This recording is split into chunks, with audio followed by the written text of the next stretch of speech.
Hello. Today I want to do a quick introduction to Google Meet, which is Google's professional video conferencing app. If you're familiar with Google Hangout, it's pretty similar to Google Hangout. Google did the split intending Google Hangout to be more of its social video conferencing app, whereas Google Meet is more for professional needs. However, everything I'm about to say for Google Meet pretty much applies to Google Hangout as well. So to get started, just like any other Google app, I would put the name of the app in front of google.com. So in this case, it would be meet.google.com. Or on any Google page, I can find the 9Square app launcher and find the app from there. So again, you see Google Hangout is here. I'm going to scroll down a little bit further, and there we see their new app, Google Meet. And I'm going to click on that. So to get started with Google Meet, you can either start your own meeting or you can join somebody else's meeting. So I get to my Google Meet homepage, and the button to do either is the same. It's that famous Google plus sign that gets me started in any app. So I'm going to go ahead and click on that. And it's asking me to join or start a meeting. If I'm joining somebody else's meeting, I would have to enter their meeting code that they emailed to me. But for now, I'm going to start my own meeting, and then I'll walk you through how to join somebody else's toward the end of the video. So to start my own meeting, I'm just going to give it a nickname. I'm going to call this Practice. If I've never used Google Meet before, it will ask permissions to use your computer's microphone and video camera. So when those windows pop up, just go ahead and click Allow. And you can see here my camera is starting. And as soon as I'm ready to join, I hit the blue button. And since I'm the one that's holding, I've started it. Now it's generated my code. So looking at the screen here, this is what I would email to others that I wanted, if I wanted them to join my meeting. If there's somebody that doesn't have access to the web or a web-enabled camera and just wants to join the meeting using their voice, they can call in. So I would give them the phone number to call. They would put in this PIN, and that would dial them into my meeting here.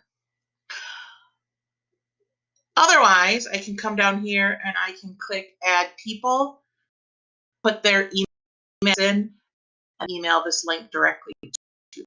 So I'm going to go ahead and invite myself. You can see what that looks like from the invitation standpoint. So I'm inviting myself by email.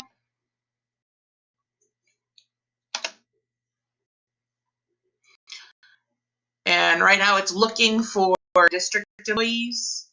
Since I'm doing this through the RPS site, I have my personal email not in there. So that's why it's looking for it, but I have used it before, so now that's why it's finding it. So there I am. And once I'm ready, I'm going to send the invite. So now I'm sitting here, my meeting has started. Now I just have to wait for other people to put in that code, that link, and join my meeting. As they join my meeting, they'll pop up here in the window, and they can just start talking. Google kind of picks up on whoever's the dominant person in the conversation, and that's who will pop up in the main window. And then everybody else you'll still be able to see from the side here.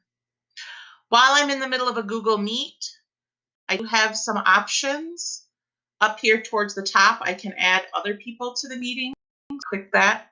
And again, I just type in their email, and they will show, they'll get the invitation sent to them. They can click the link, right in the meeting as long as it's going. Again, I can also add people by their phone number. So if I wanted to call somebody, maybe they're on their computer in a Wi-Fi friendly area, I don't want to use up all their mobile minutes, so I just want to call them.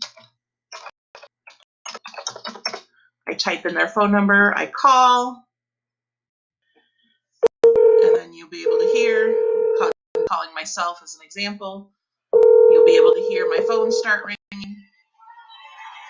And when I answer my phone, it lets me know that it's a call. And now you hear a little bit of an echo. So here I am talking through my phone. I won't do that too long. So you can see no picture. Phone provides audio only. So I'll go ahead and hang up. My phone has left the meeting now. I can also still add email addresses if I wanted to. I can keep doing that as long as the meeting's going. I also have the option for a chat window. So for example, if somebody's presenting, I don't want to interrupt them, but I think of a question, I want to ask them a question, I can go ahead and open that chat window, type my question in,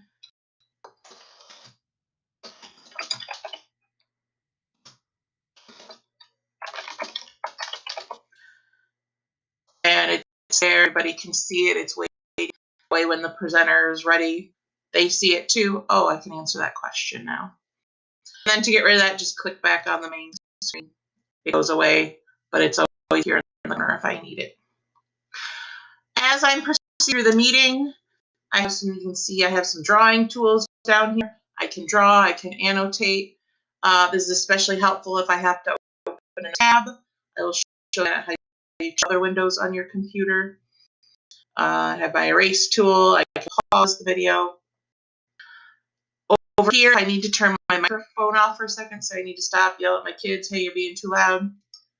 I just turn my microphone off. Now nobody else in the video conference can hear me. I click, it turns back on, and they can hear me again. Same thing, that's what the camera does over here. Maybe I just but oops, didn't wake up in time to shut. I don't want anybody to see. I turn the video off. Now it just has my Google icon, but they can still hear my voice. Still know I'm talking. Like you can see the circle pulsing around my icon.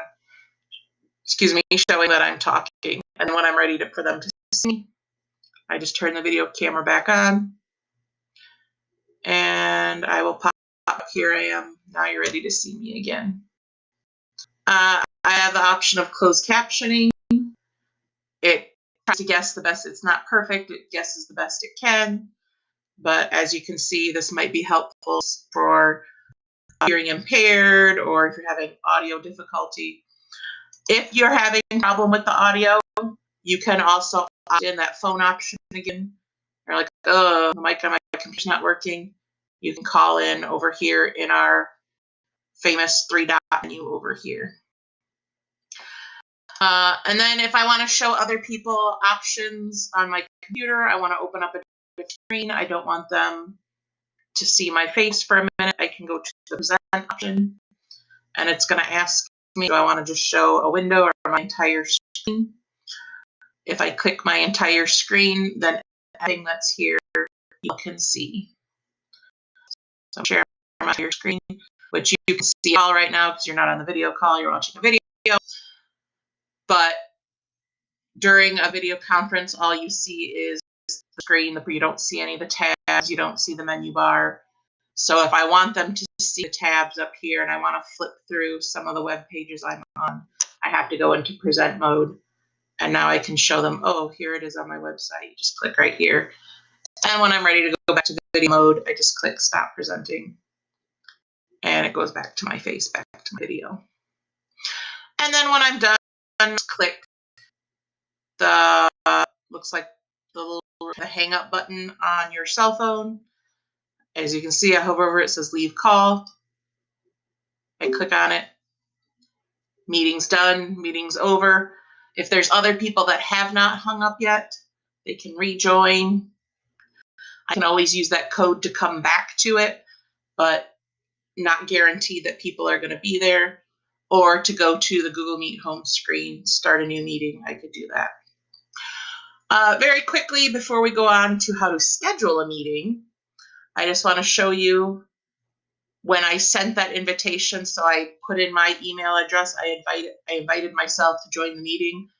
I come over here to my email, and it's telling me right now this meeting is happening. I could just click this button to join the meeting. And then again, if I needed it for later, there's that web address that I could copy and paste into my address bar, or the phone number and the PIN number. So anytime you get invited to a Google Meet or a Google Hangout through email, you'll get an email that looks like this, and you can leave it in your inbox so you always have that button to help you join the meeting. Now, the downside to doing an instant meet is not everybody's going to be available. Not everybody's going to see their email right away. They're not going to know to join. So sometimes it's better to schedule a meeting ahead of time and let people know, oh, we're going to be meeting Thursday at 7 o'clock. So to do that, you have to go into Google Calendar. So I'm going to go ahead and open my Google Calendar.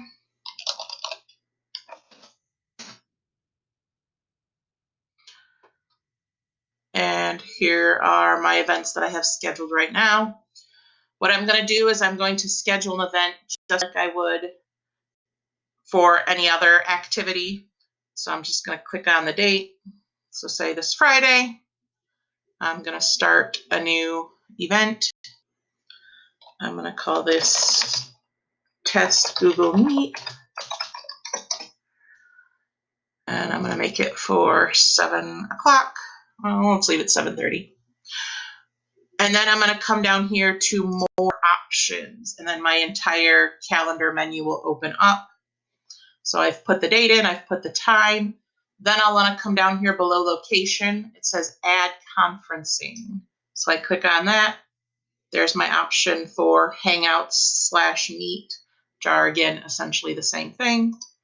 I'm going to click on that, so that way my calendar knows this is going to be a Google Meet. It's going to be run through the Google Meet app. And then here is where I can schedule it with my guests. So I could either email people, again, this link directly, or I could hand it, if I don't know their email, I could print it out, hand it to them.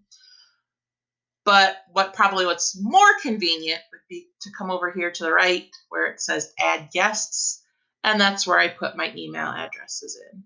So again, say I want to type in, I'm going to invite myself again. And now as soon as I'm done putting this in my calendar, it's going to send that Google Meet invitation to my inbox saying, hey, we're going to have a meeting Friday at 7 o'clock. Here's the link. Just click it when you're ready. So I'm going to go ahead and save this now. And it's going to ask me, would you like to send the invitation? Yes, I would. And it's just warning me again, since this is running through my RPS account, it does warn you when you're emailing people outside of RPS, but that's totally fine. You can just say, yeah, that's fine. Invite external guests. So that meeting's all set up. There it is on my calendar. However, once that meeting's scheduled, again, it's on my Google Calendar. And then again, when I hop over to my email, there's that invitation in my inbox. And again, it automatically generates that option just like we see in Outlook. Are you going to come? Yes, no, maybe. Here's the time. Where is it happening? Google Meet. Here's the link. All I have to do is when it gets about that time, and I did put in the settings to warn me 10 minutes ahead of time. So it should give me a notice 10 minutes ahead. Hey, this meeting's about to start. You better log in. So that is Google Hangouts in a nutshell. If you have any further questions, please let me know at jill.briscoe@rps205.com.